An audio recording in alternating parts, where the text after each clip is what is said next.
எல்லாருக்கும் வணக்கம். நான் உங்க தினேஷ் பேசுறேன். இன்னைக்கு காலையில இருந்து ஒரு நியூஸ் இந்த மாதிரி மோசடி செய்து விட்டார் தினேஷ் அப்படின்னு சொல்லிட்டு பரவலா நிறைய இடத்துல ஒரு ஃபால்ஸான ஒரு கம்ப்ளைண்ட் சம்பந்தமா நிறைய நியூஸ்கள் வந்துட்டு இருக்கு. இது என்னன்னு கேட்டீங்கன்னா, வள்ளியூர் பக்கத்துல பனங்குடின்னு ஒரு ஸ்டேஷன்ல ஒருத்தர் என் மேல ஒரு ஃபால்ஸ் கம்ப்ளைண்ட் கொடுத்திருக்கிறாரு. அது என்னன்னு கேட்டீங்கன்னா, கருணாநிதி என்ற நபர் அவர் ஒய்ஃபுக்கு ஈபில வேலை வாங்கி தரதா சொல்லி நான் காசு வாங்கிட்டு ஏமாத்திட்டேன் அப்படின்னு சொல்லிட்டு ஒரு ஃபால்ஸ் கம்ப்ளைண்ட் ஒன்று.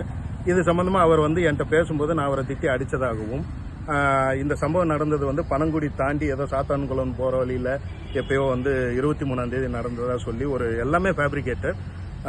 இது சம்பந்தமா போட்டு அவர் ஹாஸ்பிட்டலில் போய் அட்மிட் ஆகி டைரக்ட் எஃப்ஐஆர் ஆகிற மாதிரி ஒரு நல்ல ஒரு ஃபேப்ரிகேட்டடா ஒரு விஷயம் ஒன்று பண்ணியிருக்கிறாங்க. இது ஏன் பண்ணாங்க தினேஷ் மேல ஏன் பண்றாங்க, நெருப்பு இல்லாம புகையுமா அப்படிங்கிற மாதிரிலாம் நீங்க நிறைய கமெண்ட்ஸ் எல்லாம் போடுவீங்க. அதெல்லாம் இல்லை. நான் ஒரே ஒரு விஷயம் சொல்றேன். வள்ளியூர்ல ஒரு கேஸ் சம்பந்தமா 4.5 வருஷமா நான் ஒரு நியாயமான ஒரு போராட்டத்தை நோக்கி போய்கிட்டு இருக்கேன். அப்ப அது சம்பந்தப்பட்ட ஒரு நபர் ஆப்போசிட் பார்ட்டி என்னை டிஃபேம் பண்ணணும் அப்படிங்கிறதுக்காக அவருக்கு உருத்தான ஒரு ஆளை வச்சுட்டு இந்த மாதிரி ஒரு செட்டிங் பண்ணி என் மேல ஒரு கம்ப்ளைண்ட் பண்ணியிருக்கிறாங்க.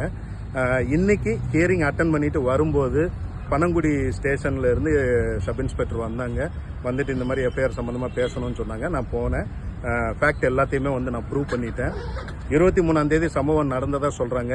அதுவும் மதியம் ஒரு 2:30 மணியில இருந்து 2:45 மணி வரைக்கும் நடந்ததா சொல்றாங்க.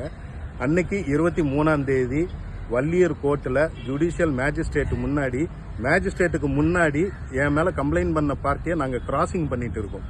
ஸோ கிட்டத்தட்ட எங்களோட சீனியர் வக்கீல் ராமநாதன் சார் இங்கே நம்ம திருநெல்வேலி டிஸ்ட்ரிக்ட் கோர்ட்டில் கிரிமினல் லாயராக இருக்காரு. அவர் தான் என்னோட வழக்கறிஞர். அவர் அந்த 23/10 அக்டோபர் அந்த சமயத்தில் அவரை கோர்ட்டில் வச்ச 2.25 வரைக்கும் எங்கள் கிராசிங்கே நடக்குது. அதுக்கப்புறம் நாங்கள் இதெல்லாம் பண்ணோம் அப்படிங்கிற மாதிரி சொல்கிறாங்க. அதே நேரத்தில் அவர் சொல்கிற சம்பவ தன்னைக்கு பார்த்தீங்கன்னா அடுத்த 10 நிமிஷத்தை தாண்டி நாங்கள் நாங்குநேரியெல்லாம் தாண்டி போயிட்டோம். அதாவது இந்த காரில் நானும் எங்கள் அப்பாவும் போய் தாக்குனதா சொல்கிறாங்க.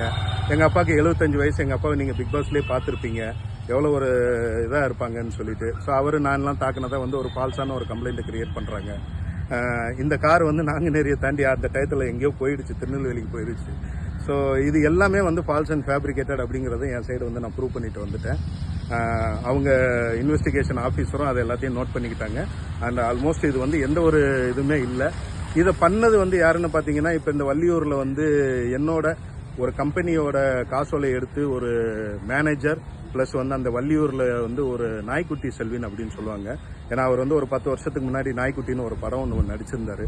ஸோ இந்த வள்ளியூர் வட்டாரங்களில் கேட்டாலே சொல்லுவாங்க, இந்த விண்டு மில்லுக்கு அதை செக்யூரிட்டிஸ் சப்ளை பண்ணுறது அந்த மாதிரி அதை என்னமோ நிறைய பிஸ்னஸ் பண்ணுறாருங்கிறாங்க. அவரை பற்றி விசாரிச்சாலே சொல்லிடுவாங்க. வள்ளியூர் இந்த சுற்று வட்டாரத்தில் அவர் கேட்டாலே சொல்லுவாங்க, நாய்க்குட்டி செல்வின்னு கேட்டாலே சொல்லுவாங்க. ஸோ அந்த நபர் நான் சந்திச்சுட்டு வர வழக்கில் ஆப்போசிட் பார்ட்டி. ஸோ கிட்டத்தட்ட கிராசிங்கில் எனக்கு தெரிஞ்ச அவர் இந்த வழக்கில் ஏதாவது அவருக்கு ஃபேவரபிளா இல்லாமல் போகுதுன்னு நினைச்சாரா என்னன்னு தெரியல. ஸோ இந்த மாதிரி ஒரு நம்ம சினிமாலெல்லாம் பார்ப்போம்ல, ஸோ நமக்கு சாதகமாக இல்லாத பட்சத்தில் இவனை கொஞ்சம் பயன்படுத்துவோம் அப்படின்னு சொல்லிட்டு இது என்னன்னா, இந்த நடிகர் அப்படிங்கிற காரணத்தினால டிஃபேம் பண்ணா பயந்துட்டு காசு கொடுத்துருவாங்க. அப்புறம் இவங்க கிட்ட எவ்வளவு நாளும் பணம் பறிக்கலாம். இப்பெல்லாம் நிறைய கும்பல் சுத்திட்டு இருக்கு. நான் நடிகர்கள் எல்லாருக்குமே, நடிகையா இருக்கட்டும் யாரா இருந்தாலும் இது எனக்கு இது ஒரு பெரிய அனுபவம். என்னோட அனுபவத்தை நான் பகிர்ந்துக்கிறேன். நம்மளை பழிவாங்கணும்னு நினைச்சாங்கன்னா யாரை வச்சு எப்பனாலும் செட்டிங் பண்ணி ஏதோ ஒரு திடீர்னு ஒரு எஃப்ஐஆர் ஆகிற மாதிரி கூட ஒரு விஷயம் பண்ணிடுவாங்க. ஆனால் அதுக்கப்புறம் அதை நம்ம இல்லைன்னு ப்ரூவ் பண்ணுறதுக்கு எவ்வளோ அலையணும் பாருங்க. ஒன்றும் இல்லை, இப்போ காலையிலேருந்து இந்த நியூஸ் வந்துச்சு. வந்ததுலேருந்தே தினேஷா பணம் மோசடி பண்ணுறாள் அப்படிங்கிற மாதிரி ஒரு ரெஜிஸ்டர் பண்ணி விட்டுருவாங்க. அப்போ இந்த களங்கத்தை துடைக்கிறதுக்கு நம்ம எவ்வளோ கஷ்டப்படணும், இன்னும் எவ்வளோ தாண்டா அடிப்பீங்கிற மாதிரி இருக்கும். பரவாயில்ல, எல்லாத்தையுமே நேர்மையாக நியாயமாக பேஸ் பண்ணக்கூடிய ஆள் நான். இன்னைக்கு அரெஸ்ட் அப்படி இப்படின்னு பயங்கரமா இதெல்லாம் சொன்னாங்க. அதெல்லாம் ஒன்றும் கிடையாது. நேராக ஒரு என்கொயரிக்கு போனேன். அவங்க 4 கொஸ்டின் கேட்டாங்க. நான் என் சைடு இது ஃபேக்ட்னு ப்ரூவ் பண்ணேன். எஃப்ஐஆரை படித்தேன், கிளியர் பண்ணிட்டு நான் வந்துட்டேன். சரிங்களா? ஸோ நான் சொல்ல வர்றது ஒரே ஒரு விஷயம்தான், எல்லாத்தையுமே நேர்மையாக நியாயமாக சந்திப்போம். எல்லாத்துக்கும் நம்ம ரெடி. ஓகேவா? ஆண்டவன் நமக்கு ஒரு நல்ல குணத்தையும் அறிவியும் கொடுத்துருக்கான். அது நமக்கு போதும்.